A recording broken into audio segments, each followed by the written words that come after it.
Menarik betul cerita kita tengok kat program tadi kan? Rasa macam nak tengok lagi sekali je. Jom kita tengok lagi esok nak. Amboi, Ani. Aku boleh je. Ajaklah Cini sekali lah. Okey. Boleh? Tak ada hal. Tapi kau belanja, okey? Alah, sampai hati. Aku bergurau je lah.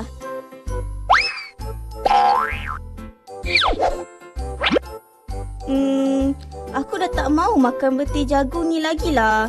Dah kenyang perut aku ni. Wah, kuatnya kau sendawa. Tak sopan betul. Minta maaf. Nah ni, aku dah tak mau betis jagung ni. Kalau kau tak mau, aku buang je lah Jangan. Sampai hati. Tak baik tau membazir makanan. Itulah. Aku kata beli satu dah cukup. Tapi kau degil. Nak juga beli sampai 2 kotak. Kan dah tak boleh habis? Yelah. Aku salah. Habis tu, apa aku nak buat dengan betis jagung banyak-banyak ni? Meh. Bak sini betis jagung tu. Aku tahu apa nak buat. Simpan betis jagung tu dalam bekas makanan ni.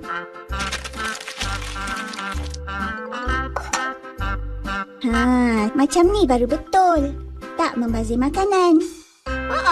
Malam nanti, boleh makan lagi betis jagung ni kalau nak. Okey.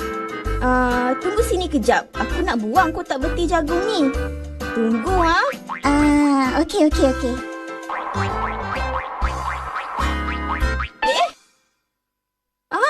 Ada potong sampah.